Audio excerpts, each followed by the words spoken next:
இந்த குழந்தையால வீட்ல சின்ன சின்ன ஒரு சேட்டைத்தனம் இதெல்லாம் இருக்கிறதுனால, சில பேரால இந்த குழந்தைக்கு பிரச்சனை வருது அப்படின்னு தெரிஞ்சுக்கிட்ட மகா, எந்நேரமுமே நம்மள வந்துட்டு அழகிய வந்து நம்ம பார்த்துக்க முடியாது. அதுக்கு அம்மாவுக்கு கால் பண்ணி வர சொல்லணும்னு சொல்லி தான் அம்மாவுக்கு கால் பண்றாங்க. ஆரம்பத்தில வர முடியாதுன்னு சொன்ன எங்க கோடீஸ்வரி, அதுக்கு பிறகு சூர்யா ஃபோன் பண்ணி சொன்னதுனால, கோடீஸ்வரி வீட்டுக்கு வரேன்னு சொல்லி சம்மதிச்சர்றாங்க. வீட்டுக்கு வந்த கோடீஸ்வரி கிட்ட உடனே ஒட்டிக்கிறாங்க எங்க அழகி பாப்பாவும். அழகி பாப்பாவையும் அவங்களுக்கு ரொம்பவே பிடிச்சு போயிடுது. இந்த வீட்ல அவங்க ரொம்ப செல்லமாவும், சேட்டையாவும் இருக்கிறத பார்த்து ரொம்ப சந்தோஷப்படுறாங்க. அதே போல தான் நம்ம ஐஸ்வர்யாவுக்கு பிறக்கிற பிள்ளையும் இருக்கும்லன்னு சொல்லிட்டு, எங்க மகாகிட்டயும், ஐஸ்வர்யா கிட்டயும் அந்த விஷயத்த பத்தியே பேசிட்டு இருக்கா. ஆனா, நீ சொல்ற மாதிரி இப்போ இந்த குழந்தை இருக்கிறது, இந்த குடும்பத்தில இருக்கவங்க எல்லாருக்கும் சந்தோஷம் அப்படின்னாலும், இன்னொரு பக்கம் இந்த குழந்தையோட அப்பா யாரு அப்படின்ற விஷயம் வெளியில வந்ததுன்னா, இங்க முன்னாடி இருக்கிற சந்தோஷம் இனிமே இருக்குமான்னு கேட்டா, கண்டிப்பா அதுல கேள்விக்குறி தாண்டி அப்படின்னு சொல்றாங்க. அதேதாம்மா, அதே எண்ணம் தான் எனக்குள்ளேயும் ஓடிக்கிட்டு இருக்கு. இது 3 பேருடைய வாழ்க்கை. அதையும் தாண்டி இங்கே எல்லார் மேலேயுமே தாத்தா சந்தேகப்பட்டுட்டு இருக்காரு. அப்படி இருக்கும்போது இந்த குழந்தை யாருக்கு பிறந்த குழந்தைன்றது இப்போ வரைக்கும் புரியாத ஒரு புதிராவே தான் இருக்கு. இதுவரைக்கும் தானா முன்வந்து யாருமே உண்மையை சொல்ற மாதிரி இல்லைன்னு சொல்றாங்க. பார்த்துக்கலாம் விடு. எப்படி இருந்தாலும் அந்த டாக்டர் அம்மா டிஎன்ஏ டெஸ்ட்லாம் எடுக்கணும்னு சொல்லிட்டு போயிருக்காங்கல்ல, அதெல்லாம் எடுப்பாங்க பார்த்துக்கலாம் விடு அப்படின்னு சொல்லிடுறாங்க. இதை கேட்டதுமே மகாவும் சரி, ஐஸ்வர்யாவும் சரி அதே யோசனையில் இருக்க எங்கள் அழகி குட்டி விளையாடுறத பார்த்து ரசிச்சுட்டே இருக்காங்க கோடீஸ்வரி. அடுத்த நாள் பொழுது விடிஞ்ச கையோடு எங்கள் மகா என்ன பண்ணுறாங்கன்னா, இன்னைக்கு ஆஃபீஸில் முக்கியமான மீட்டிங் இருக்குமா, நான் போயே ஆகணும். அதனால நானும் அவரே கிளம்புறோம். நீ அழகி பாப்பாவை கொஞ்சம் பத்திரமா பார்த்துக்கோ. அவள் அடிக்கடி காணாமல் போய்ட்றாமா அப்படின்னு சொல்லும்போது, நான் கூடவே இருந்து கண்ணும் கருத்துமா பார்த்துக்கிறேன் சரியா? நீயும் மாப்பிள்ளையும் போயிட்டு வாங்கன்னு சொல்லி அனுப்பி வைக்க, அதான் நானும் கூட இருக்கல மகா, நான் பார்த்துக்கிறேன்னு சொல்கிறாங்க. அக்கா, நீயும் டைமுக்கு சாப்பிடு, அம்மா தான் இருக்காம்மா பார்த்துக்கும், இருந்தாலும் நீ பார்த்துக்கோ அக்கா அப்படின்னு சொல்லிட்டு இங்கே என்ன பண்ணுறாங்கன்னா, மகாவும் கிளம்புறாங்க. அனாமிகா இதெல்லாம் பார்த்துட்டு இருக்காங்க. ஓ, இன்னைக்கு ஆஃபீஸ்க்கு கிளம்பிட்டாலாம் இந்த மகா அப்படின்னு நினச்சிட்டு செம வெறுப்பில் தான் உட்காந்துட்டு இருக்காங்க. இங்கே விஜய் வந்ததுமே அனாமிகாவை பார்த்துட்டு, எங்க அழகி பாப்பா பார்த்தியான்னு சொல்ல, நீ எதுக்கு வந்ததும் வராதுமா என்னைய பற்றி என்கிட்ட நீ எதையுமே பேசாமல் எதுக்கு இந்த பாப்பாவை பற்றியே பேசிக்கிட்டு இருக்க? அப்போது இந்த வீட்டில் மற்றவங்க நினைக்கிற மாதிரி உனக்கு இந்த பாப்பாவுக்கும் ஏதோ லிங்க் இருக்கோ? எப்படி இருந்தாலும் டிஎன்ஏ டெஸ்ட் எடுக்க போகிறாங்கல்ல, அப்போ தெரியட்டும், அதுக்கப்புறம் இருக்கும் உனக்குன்னு சொல்லி இங்கே கோவப்படுறாங்க.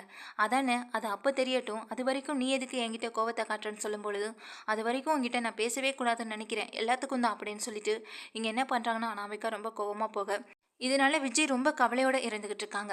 உள்ளே போன அனாமிகாவும் அங்கே படுத்து தூங்க, அதுக்கு பிறகு இங்கே என்ன பண்ணுறாங்கன்னா, அழகி பாப்பா ரொம்ப ஜாலியாக கோடீஸ்வரி கூட விளையாடிக்கிட்டு இருக்கேன். இங்கே சத்தம் போட்டு விளையாடுறது அனாமிகாவுக்கு ரொம்பவே டிஸ்டர்பன்ஸாக இருக்குது. அதனால் ரொம்ப கோவத்தோடு கிளம்பி, இப்போ இந்த நேரத்தில் எதுக்காக சத்தம் போடுறீங்கன்னு சொல்லி வெளியில் கிளம்பி வராங்க. வெளியில் வந்து கிளம்பி அனாமிகா வந்து அந்த குழந்தையை திட்டும் பொழுது அப்படியே அமைதியாக ரொம்ப பாவமாக நிற்கும் பொழுது, என்னம்மா சத்தம்னு சொல்லிட்டு கோடீஸ்வரி வெளியில் ஓடி வராங்க. 2 பேருமே இங்கே கண்ணாமூச்சி விளையாடிட்டு இருக்க நேரத்தில் இங்கே சத்தம் போட்டு விளையாடின அழகி பாப்பா மேலே அனாமிகா ரொம்ப கோவப்படுறத பார்த்த எங்கள் கோடீஸ்வரி, சின்ன குழந்தைகிட்ட எதுக்குமா இப்படி நடந்துக்கிற அப்படின்னு சொல்லி கேட்குறாங்க. சின்ன குழந்தையா இது, இப்படி தான் நேற்று நான் தூங்கும் பொழுது எனக்கு ஸ்கெட்சு பேனாவில் மீசையெல்லாம் வரைஞ்சி விட்டு என்னை எல்லாரும் முன்னாடி அசிங்கப்படுத்தினது, இன்றைக்கி என்னை நிம்மதியாக தூங்க கூட விட மாட்டுது அப்படின்னு சொல்லி இங்கே அனாமிகா ரொம்ப சத்தம் போட, இந்த நேரத்தில் ஏமா தூங்குற அப்படின்னு கேட்குறாங்க. நான் எப்போ வேணாலும் தூங்குவேன், என் வீடு, அதையே நீங்கள் கேட்குறீங்கன்னு சொல்லிட்டு இங்கே வந்து கோடீஸ்வரி கிட்டே கோவத்தை காட்டுறாங்க. கோடீஸ்வரியும் இதுக்கப்புறம் வந்து இதுகிட்ட எல்லாம் பேசி ஒன்றும் ஆகாதுன்னு நினச்சவங்க, இவன் அழகி குட்டி நம்ம தனியாக போய் விளையாடலாம்னு சொல்லிட்டு எங்கள் அழகி பாப்பாவை தூக்க போகிற நேரத்தில், இங்கே பாரு, நீ எங்கே போனாலும் சத்தம் போடாமல் விளையாடு, சத்தம் போட்டு விளையாடுனேன், அதுக்கப்புறம் நான் என்ன பண்ணுவேன்னு தெரியாது, நேற்று எங்கள் மகா உன்னை அடிக்க விடாமல் பண்ணிட்டா, இன்றைக்கி இந்த மகாவும் இல்லை, அப்புறம் நான் உன்னை என்ன பண்ணுவேன்னு தெரியும்ல அப்படின்னு சொல்லி மிரட்டும் பொழுது இங்கே இந்த அழகி பாப்பா பயப்படுறத பார்த்ததும் கோடீஸ்வரி அனாமிகாவை பார்க்குறாங்க. எதுக்கு சின்ன குழந்தைகிட்ட இப்படி உன்னுடைய திமிரை காட்டுற? அது சின்ன குழந்தைகிட்ட எப்படி நடந்துக்கணுமோ அப்படி தான் நடக்கணும். எந்நேரமும் நீ நினைக்கிற மாதிரி அந்த குழந்தை இருக்குமா? அது குழந்தைங்களுடைய வயசு, அந்த வயசில் அந்த குழந்தைங்கள் என்ன பண்ணுமோ அதை தான் செய்யும். இந்த வயசில் உனக்கு தூக்கம் வருதுன்னு சொல்லி நீ தூங்குற, அந்த வயசில் அந்த குழந்தை விளையாடணும்னு ஆசைப்படுது, விளையாட விடு. அதை விட்டுட்டு உன்னுடைய தூக்கம் கெட்டு போகுதுன்னு சொல்லி இந்த குழந்தைகிட்ட வந்து இந்த மாதிரி நீ மிரட்டுறதெல்லாம் நான் பார்க்கவே கூடாதுன்னு சொல்லும்போது, என்ன ஆண்டி, என்ன நினச்சிட்டு இருக்கீங்க? இந்த வீட்டுக்கு வந்தது இந்த குழந்தைய பார்த்துக்கிறதுக்கு இருக்கலாம், ஆனால் அதுக்காக இந்த வீடும் சரி உங்களுக்கு ரொம்ப உரிமை ஆகிடாதுல்ல. உங்கள் வீட்டு பொண்ணுங்களே இங்கே கல்யாணம் பண்ணி கொடுத்ததாவே இருந்துட்டு போகட்டுமே, அதுக்காக இந்த வீட்டில் என்னை அதிகாரம் பண்ணுற வேலையெல்லாம் நீங்கள் வச்சுக்காதீங்க அப்படின்னு சொல்ல, நான் யாரையும் அதிகாரம் பண்ணுறதுக்காக இங்கே வரல, அதை முதல்ல நீ புரிஞ்சுக்கோன்னு சொல்கிறாங்க. எனக்கு எல்லாமே புரியும், புரிஞ்சதுனால தான் நானும் பேசுகிறேன். பிரபாவை இந்த இடத்துக்கு கொண்டு வரணும்னு நினச்சிங்க, அது முடியாத பட்சத்தில் இப்போ என்கிட்ட நீங்கள் கோபத்தை காட்டுறீங்க, அப்படி தானே ஆண்டி அப்படின்னு சொல்கிறாங்க. இதை கேட்டதுமே எங்க கோடீஸ்வரி பயங்கரமா கோவப்பட, அதுதான் ஆண்டி உண்மை. பிரபாவ எப்படியாவது இங்க கல்யாணம் பண்ணி குடுத்தரணும். இப்ப கூட என்ன உங்களுக்கு அதுதான் ஓடும். இங்க நம்ம விஜய்க்கு 2வதா கல்யாணம் பண்ணி வச்சான பிரபாவான்ற மாதிரி யோசிப்பீங்க. அதுக்கு தானே இப்படியெல்லாம் பிளான் பண்றீங்க. என்னைய கெட்டவளாக்கி என் புருஷன்கிட்டேருந்து என்ன பிரிக்கணும். அதுதானே உங்களோட எண்ணம் அப்படின்னு சொல்லி அனாமிகா திட்டும்போது, இங்க பலார்னு ஒரு சப்புன்னு 4 அறைய விட்டர்னாங்க இங்க அனாமிகா. அனாமிகா கன்னத்துல கைய வச்சுட்டு நிக்கும் பொழுது, எல்லாமே வெளியில வர என்ன சத்தம்னு சொல்லி கேட்குறாங்க. இங்க அப்பதான் வந்துட்டு ஐஸ்வர்யாவும் நின்னுட்டுருக்காங்க.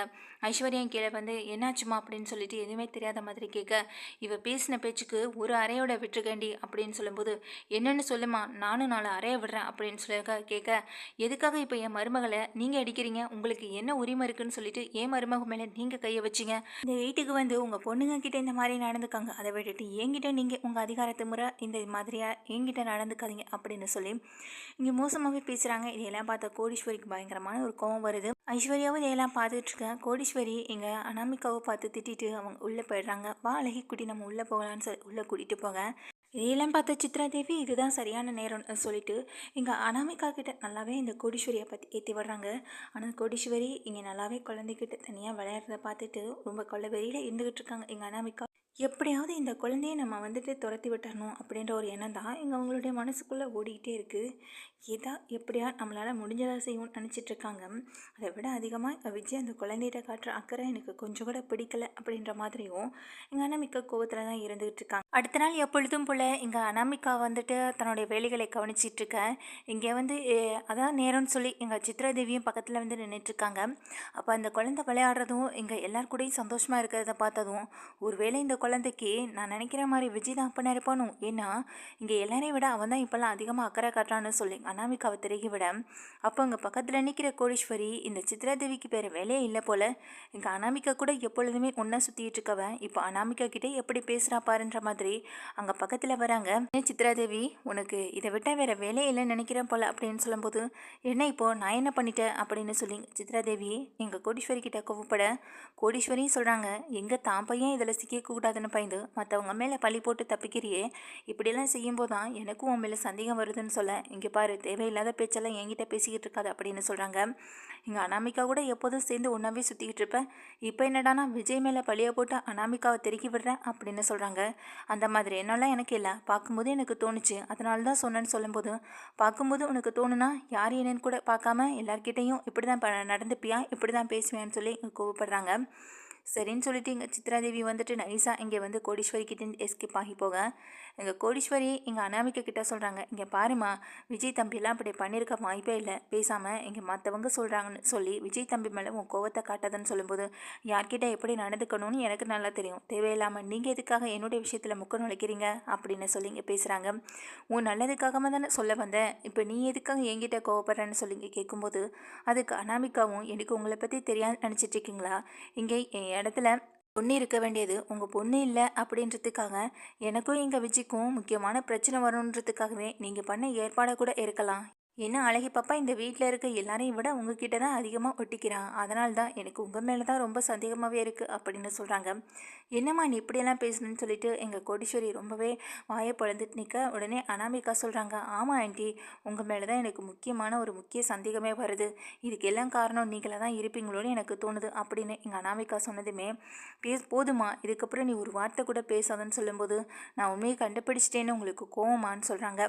இதெல்லாம் கேட்டு எங்கள் கோடீஸ்வரி எதுவுமே பேச முடியாது நிற்க, அழகி ஓடி வராங்க. பாட்டி பாட்டின்னு சொல்லிட்டு ஓடி வராங்க. உங்கள் ஓடி வர அழகி குட்டியை இங்கே வந்ததுமே, நீ போய் விளையாடுறா செல்லும், நான் கொஞ்ச நேரத்தில் வந்துடுறேன்னு சொல்லி இங்கே அனுப்பி விட்டுட்டு, இங்கே பாரு அனாமிகா உன்னுடைய வாழ்க்கை கெடுக்கணுன்ற ஒரு எண்ணமோ எனக்கு கொஞ்சம் கூட கிடையாது, ஆனால் இந்த குழந்தைகிட்ட நீ நடந்துக்கிற விதம் தான் சரியில்லாமல் இருக்குது, அதை நீ மாற்றிக்கிட்டேன்னா போதும் அப்படின்னு சொல்லும் பொழுது, யார்கிட்ட எப்படி நடந்துக்கணும்னு எனக்கு தெரியும், இந்த வீட்டில் நீங்கள் உங்கள் பொண்ணுங்களை கல்யாணம் பண்ணி கொடுத்துட்டீங்க அப்படின்றதுக்காக இந்த வீட்டோட மொத்த பொறுப்பும் உங்களுக்கு வந்த மாதிரி நினைக்காதீங்க. இந்த வீட்டில் யார்கிட்ட எப்படி பேசணுன்றது எனக்கு நல்லா தெரியும். இந்த வீடு உங்களுக்கு சொந்தமான வீடும் கிடையாது. இந்த வீட்டுக்கு வந்தோமா, இந்த குழந்தைய பார்த்துக்கிட்ட ஒரு ஆயாவாக இருந்தோமா, அதை நினச்சிட்டு சந்தோஷப்படுவோங்க. அதுக்கான சம்பளத்தை கூட நான் வேணால் எங்கள் வீட்டில் எங்கள் தாத்தாக்கிட்டே பாட்டிக்கிட்டே பேசி அதுக்காக நான் வாங்கி தரேன். அதை விட்டுட்டு தேவையில்லாமல் என்கிட்ட வந்து அட்வைஸ் பண்ணுற வேலையெல்லாம் வச்சுக்காதீங்கன்னு சொல்லிட்டு திரும்பும் பொழுது, பல்லார்னு ஒரு அறையை விட்டுட்டு எங்கள் ஐஸ்வர்யா வந்து நிற்கிறாங்க. என்னம்மா இவளை பேச விட்டுட்டு நீ வேடிக்கை பார்த்துட்டு இருக்க, இந்த வீட்டுக்கு இங்கே இவங்க வந்து வேலை வேலைக்காரின்னு நினச்சிட்டு இருக்காளா? அப்படி இருக்கும் பொழுது இவ அம்மாவும் இந்த வீட்டுக்கு வந்து தானே ஆகணும். அப்போ இவ அம்மாவுக்கு நான் எப்படி மரியாதை கொடுக்குறேன்றதை இவளும் பார்க்க தானே போகிறான் அப்படின்னு சொல்லும்போது, விடுடி அந்த பிள்ளை ஏதோ தெரியாமல் என்னம்மா தெரியாமல் பேசுகிறதுக்கு என்ன பச்சை குழந்தையா இது? அழகி பாப்பா கூட பார்த்து நிதானமாக யோசிச்சு பேசும் அந்த அறிவு கூட இவளுக்கு இல்லைன்னு நினைக்கும் பொழுது எனக்கு இவகிட்ட பேசக்கூட தோணவும் இல்லை, அசிங்கமாகவும் இருக்குது அப்படின்னு சொல்கிறாங்க. இங்கே கன்னத்தில் கையை வச்ச பாடி முறைச்சி பார்த்துட்டு நிற்க, என்ன அனாமிகா ரொம்ப வலிக்குதான், இதை விட பயங்கரமாகவும் அடிப்பேன் அப்படின்னு சொல்லிட்டு இங்கே அனாமிகாவை பார்த்து ஐஸ்வர்யா சொல்கிறாங்க. இங்கே பாரு, இதுக்கப்புறம் இன்னொரு தடவை என் ஃபேமிலியை பற்றி நீ தப்பாக பேசின, அதுக்கப்புறம் இன்னைக்கு நான் மட்டும்தான் உன்னை அடித்தேன், அப்புறம் வீட்டில் இருக்கவங்க எல்லாருமே அடிக்கிற அளவுக்கு ஆகிப்போயிடும் அப்படின்னு சொல்கிறாங்க. இதை கேட்டுட்டு எதுவுமே பேச முடியாமல் நிற்கிறாங்க அனாமிகா. இங்கே பார், இதுதான் உனக்கு கடைசி, இன்னொரு தடவை என் அம்மா கிட்ட இந்த மாதிரி நீ நடந்துக்கிறத நான் பார்த்தேன், அதுக்கப்புறம் நீ எப்படிப்பட்டவன்னு இந்த வீட்டில் எல்லாருக்கும் அப்புறம் வீடியோ எடுத்து நான் போட்டு காட்டிய வேண்டியது இருக்கும். ஏன்னா இந்த வீட்டில் நான் தான் யார் என்ன சொன்னாலும் நம்ப மாட்டாங்களே. இப்போ நீ பேசிக்கிட்டு இருந்ததெல்லாம் நான் பின்னாடி நின்று வீடியோ தான் எடுத்துக்கிட்டு இருந்தேன், பார்க்குறியா அப்படின்னு சொல்லிட்டு எங்கள் வீடியோ எடுத்து காட்ட, இதை பார்த்ததும் எங்கள் அனாமிகா பயந்து போய் நிற்கிறாங்க. இந்த ஒரு வீடியோவை நான் விஜய்கிட்ட காட்டினாலே போதும், விஜய் யார் மேலே ரொம்ப மதிப்பு மரியாதை வச்சுருக்காங்களோ அவங்களுக்கு நீ துளி கூட மதிப்பு மரியாதை கொடுக்கலன்னு தெரிஞ்சதுன்னா அவன் எப்படி ரியாக்ட் பண்ணுவான்றதை பார்க்குறியா அப்படின்னு சொல்லும்போது அதை மீறி எதுவுமே பேச முடியாமல் நின்றுட்டுருக்காங்க அனாமிகாவும். அனாமிகா இப்படி மாயோடைஞ்சி தான் அவமானப்பட்டு அசிங்கப்பட்டு நிற்கிறதுனால எந்த ஒரு வார்த்தையுமே யார்கிட்டையுமே வச்சுக்க முடியலை, ரொம்ப அசிங்கத்தில் நின்றுட்டுருக்காங்க. போதுண்டி விடுடி அப்படின்னு கோடீஸ்வரி சொன்னாலும், இல்லைம்மா இதே தண்டனை இவளுக்கு நான் கொடுக்க வேண்டாம், இந்த வீட்டுக்கு அவங்க அம்மா வருவாங்கள்ல அப்போ இருக்குது, அப்போ நான் யாருன்றதை நான் காட்டுறேன் அப்படின்னு சொல்லி நீ வாம போகலாம், இவகிட்டெல்லாம் நீ பேசணுன்ற அவசியமே கிடையாது, இந்த வீட்டில் இவ ஒன்றுமே இல்லாதவ, நமக்கு தெரிஞ்ச விஷயம் கூட இவளுக்கு எதுவுமே தெரியறதும் கிடையாது, தெரிஞ்சுக்கவும் விருப்பப்பட மாட்டா, நல்லா படுத்து தூங்குவா, அது மட்டும்தான் இவளுக்கு தெரியும் அப்படின்னு சொல்லி எங்கள் அனாமிகாவை ரொம்பவே கேவலப்படுத்தி விட்டு எங்கள் ஐஸ்வர்யா என்ன பண்ணுறாங்கன்னா தன்னுடைய அம்மாவை கூட்டிகிட்டு வேகமாக போக நல்லாவே மாட்டிக்கிட்டு சிக்கிட்டாங்க. முக்கியமாக இந்த வீடியோ வேற எடுத்து வச்சிருக்காளே அப்படின்னு நினச்சிட்டு அனாமிகா ரொம்ப கடுப்பில் தான் இருந்துகிட்டு இருக்காங்க. வேறு வழியும் இல்லை, இனிமேல் எங்கள் ஐஸ்வர்யா என்ன சொன்னாலும் அதை செஞ்சு தான் ஆகணும், எங்கள் அம்மாவா வேலைக்காரின்னு சொன்னேன், உன்னை எப்படி நான் இந்த வீட்டில் வச்சு வேலை வாங்குறேன்றதை மட்டும் பாரு அப்படின்னு நினச்சவங்க, நீ அழகி பாப்பாவோட மட்டும் விளையாடு, இப்போ நீ ஆசைப்பட்டது நீ கேட்டது எல்லாமே நான் கொஞ்ச நேரத்தில் வரும் அப்படின்னு சொல்லிட்டு ஃபோன் பண்ணுறாங்க அனாமிகாவுக்கு. ஹலோ அப்படின்னு சொல்லிட்டு ஃபோனை எடுக்க, என்ன அதிகாரமாக மிரட்டுற, இப்போ நான் கேட்குறதெல்லாம் இப்போ என் ரூமுக்கு வந்தாகணும்னு சொல்லும்போது எல்லாருக்கும் 3 ஜூஸு, அதுக்கப்புறம் எங்கள் அழகி பாப்பாவுக்கு பிஸ்கட்டு, அவள் ஆசைப்பட்டது எல்லாம், உனக்கு வேறு என்னெல்லாம் வேணும்னு சொல்லுமான்னு சொல்லும்போது எங்கள் அழகி சொல்கிற வேலை எல்லாமே மொத்தமாக நாங்கள் சொன்னது எல்லாமே இன்னும் ஒரு 10 நிமிஷத்தில் இங்கே வந்தாகணும்னு சொல்லும்போது ரொம்ப அவசரமாக கிச்சனுக்குள்ளே போகிறவங்க அங்கே இங்கேயும் ஓடி வேலையெல்லாம் பார்த்து எல்லாத்தையுமே எடுத்துகிட்டு போய் இங்கே மாடியில் உட்காந்துருக்க ஐஸ்வர்யாவுக்கும் அவங்க அம்மாவுக்குமே கொடுக்குறாங்க. அவங்களுக்கு வேத்து விறுவிறுத்து கொட்டுது. பாவண்டி அப்படின்னு சொல்லும்போது, நீ நிறுத்துமா, எல்லாம் எனக்கு தெரியும், உன்னை இந்த வீட்டில் அசிங்கப்படுத்துவாங்க, அதை பார்த்து நாங்கள் அமைதியாக இருந்துட்டு போவோன்னு மட்டும் நினைக்கிறாள் இவன், இந்த வீட்டுக்கு இவ எப்படி வாழ வந்தாலும் அதே போல் தானே நாங்களும் வாழ வந்தோம், சொல்லப்போனால் இவளை விட ஒரு படி மேலே தான் நம்ம நடந்துகிட்டு இருக்கோம், ஒன்றுமே தெரியாத இவளுக்கே இவ்வளோ திமிர் இருக்கும்போது எல்லாம் தெரிஞ்ச எனக்கு எவ்வளோ திமிர் இருக்கும் அப்படின்னு சொல்லி எங்கள் ஐஸ்வர்யா பயங்கரமான ஒரு கோபத்தில் தான் இங்கே இருந்துக்கிட்டு இருக்காங்க. ஐஸ்வர்யாவோட கோபத்துக்கு மட்டும் ஆளாகலை, இனிமே அவங்க அம்மா இந்த வீட்டுக்கு வந்தாலும் இன்னைக்கு எப்படிங்க கோடீஸ்வரிகிட்ட இவங்க நடந்துக்கிட்டாங்களோ அதையெல்லாம் தாண்டி ஐஸ்வர்யா பல மடங்காக நடந்துக்க போகிறாங்க. அன்னைக்கும் ஐஸ்வர்யா முன்னாடி அனாமிகா அசிங்கப்பட்டு தான் நிற்க போகிறாங்க.